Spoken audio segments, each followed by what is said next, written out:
Lotus Yoga. Welcome to another episode of Standin On Business, where we interview the hottest entrepreneurs and the most successful business owners. Today we're here with a good friend of mine, Ori of Lotus Yoga. So today we're going to talk about the yoga flow. So Miss Ori, tell us, how did you get into yoga? Well, around 2014, 2015, my doctor wanted me to keep my spine flexible because I have scoliosis. So I took a yoga class at LA Fitness. But when I took it, I was just like, what is this? Like, you know what I'm saying? Like, after I left there, I felt so at peace. Like I was like walking on a cloud or something, you know what I'm saying? So I chased that feeling, like I wanted more of that. And I started reading up on it, and I started watching YouTube videos. And so I became self-taught. So as I was learning, I wanted to give it to other people. I was like, people need to know about this, you know what I'm saying? So I started teaching for free in the parks and asking my friends to come out, you know, and I started a little girl group. One thing led to another that became the creation of the Goddess Connect, where it's all about normalizing luxury, self-care, and sisterhood amongst melanated women. So Ori Lotus Yoga is kind of like the foundation, you know, because the Goddess Connect is for melanated women, but Ori Lotus Yoga is for everyone. So Ori Lotus Yoga is all about helping people bloom into their best selves. And the way that I did it, because yoga kind of helped me really transform my life and like heal through a lot of stuff, like changed my entire paradigm, like the way I would think, how I would feed my body, like, you know, physically, spiritually, everything. And so I had a passion at this time for the Black community as well, because I was learning so much about our history. So I was just like, if I can help women heal themselves spiritually, then they're going to take it back to their children, you know what I'm saying, and to the men, you know, to the husbands, and that can help reform the Black family. So yeah, I'm just trying to do my part. Wow. To help us and elevate us as a people.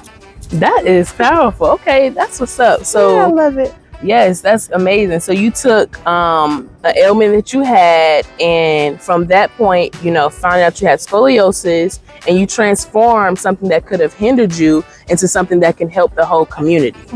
Wow. Basically, yeah. Yeah, like, but I didn't even know I would be called to do it in the level that I'm doing it. You know, that's why I feel like I'm supposed to be doing it, because, you know, people where I'm from, people don't do yoga. So, and I love it. And I just feel like more of us should be doing it. Like, why is this hitting from us when it started with us? A lot of people think that it originated in India when it was actually ancient Kemet. You know, if you go into the different like tombs and pyramids, you'll see the hieroglyphs and the different paintings of people doing yoga poses or whatever. So I just want everyone to try it at least once. And then like people who have so many judgments and, you know, the stereotypes in their mind of what it is, what they think it is, what they heard it is, if you try it for yourself and or just read a book or just like read to understand the philosophy of it, like, it'll help so much more, you know what I'm saying? And so I don't know what the fear is, you know.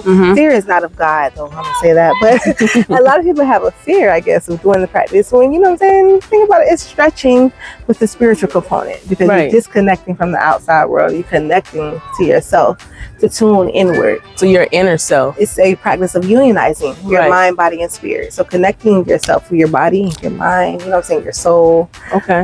Talking to yourself, feeding your mind, programming your subconscious. Like, it's so much more than just like yoga poses. But that's if that's all you want to do yoga for, that's fine. Like, some people just want to stretch, and that's cool. Like, you don't have to have the spiritual component, but it's not a religion. It's not something you worship. You're doing it for yourself, you know what I'm saying? And we should love on ourselves more, honestly. We are gods, you know, I said that in the Bible too, but a lot of people don't preach that scripture. It's in Psalms 82:6, I think it is. You talked about representation in the yoga community. So basically, you as a Black woman, melanated woman, you saw that it wasn't as much representation. So you being who you are, I think that's very powerful, because we don't always see ourselves in those different arenas and areas. And I think it's very important, because when I see someone like you, it encourages me to get into those different type of activities as well. So I think that representation is very important. Yeah, I think so too. A lot of my people are beginners because of that. So they see me doing it. So I feel like I'm bringing people to the practice, but also to themselves. Okay. So what type of yoga do you practice and teach? I am more of a gentle vinyasa, mind body. So it's all about mind body breath connection. We connect with the breath, with the flow and everything, but I also do more meditation, like in my practices. So I'm like the deep breathing, going within yourself, Yeah. Okay. Gentle vinyasa, mind, body, yin yoga. Okay, so explain to us, what is vinyasa for those who may not know? Yeah, vinyasa is just that Ashtanga practice. I'm sorry, y'all, with these terms.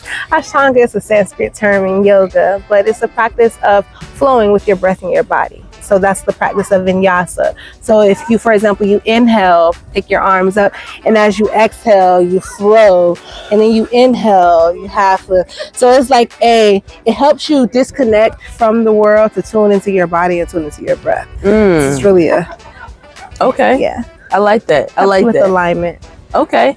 And so recently I saw a lot of things on social media about yoga being evil and all these different misconceptions. How do you combat those different type of stereotypes and misconceptions?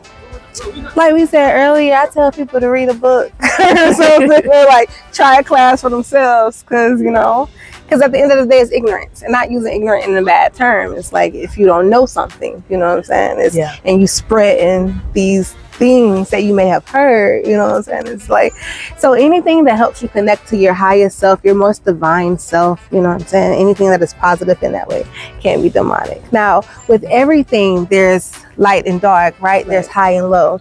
We as a people can only control ourselves, so we choose where we're vibrating to, whether we're a Christian or a non-Christian, because some Christians, they'll pray down on you, you know what I'm saying, and wishing negative things. It just depends on the person, what they're choosing to do. But for my practice and what I give to my people, it's not evil, and I don't choose to talk about negativity. I don't even allow it around me. So, but yeah, like I feel like I'm so connected to God, like through everything, like, you know what I'm saying? The vibes only. Because at the end of the day, we're all God's people. So how can like one person not using a term that another person from a religion may use, but they're still worshiping the same thing? You're learning how to be a good person, how to take care of people, your body. It's really all the same thing. So that's why I say I'm more spiritual. Okay. I like that. Okay. So now that you have your yoga classes, you kind of talked about your Goddess Connect and how the yoga, you teaching yoga has kind of morphed into the Goddess Connect. And I've been to some of your events. They're awesome. If you haven't been to any of her events, you need to go. The Melanin Litnick, she was doing the what was it? The exhale. That was lit. All her events are super. They're all a vibe. So I would say definitely go. But how did you get into that event space and be so successful at it? Oh, that's a good question. Because I'm self-taught with everything. I would say I just went for what I wanted to do, right? Like I've always been like an organizer, a planner, a creative, and I wanted to create something. And I felt like I had the community and the people behind me to come out and support. But it was really me planning stuff to do with my friends. Right? I would get an idea, and it's something that I wanted to see happen. And I'm such a friendly, open person. I'm like, I want other people to come. So I was like, why not make it an event? So that went from one event to the next event. But with yoga, I really wanted to create an experience, something that will pull people in, you know what I'm saying? Because cannabis and yoga, they just go together, you know what I'm saying? Real bad. I got a reel for that.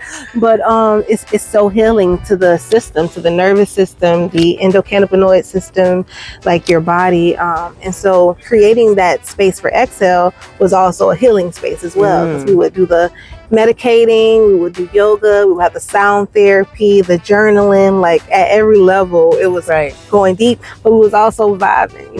And so I want to create spaces for people to come enjoy themselves, to connect with other people, but like intentional spaces.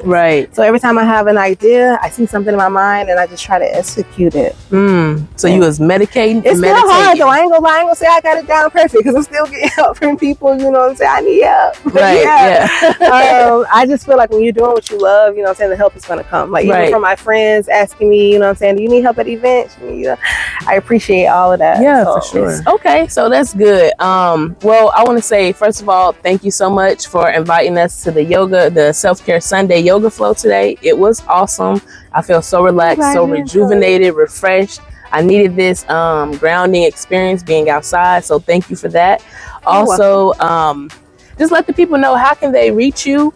What's your next event? Where they need to be at? Let them know where you want them to go to get in contact with you. Yeah, y'all can follow me on Instagram at Ori Lotus Yoga, ORILOTUS Yoga. YOGA. And Melanated Women, follow the Goddess Connect. The Goddess Connect, that's simple. So Ori, let the people know what upcoming events you have going on.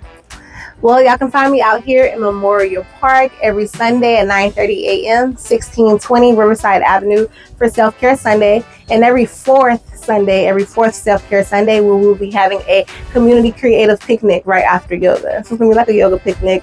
You can bring your crafts, you can bring snacks, drinks, like if you crochet, or you can bring business cards. Just come out to connect with the community. We are looking for community sponsors for that, maybe for like public subs and drinks and juices. And I also am offering group yoga and private yoga sessions. So if you have a group and you have a location, you can book me, you can DM me. And one-on-one yoga sessions are really great for people that's new to the practice, may not want to practice around a lot of people. So yeah, you can also book a consultation with me too. I do free 15-minute consultations. So okay, well, y'all heard it here first. Get into the yoga flow with Miss Ori. Yes, meet you on the mat. Ori Lotus Yoga.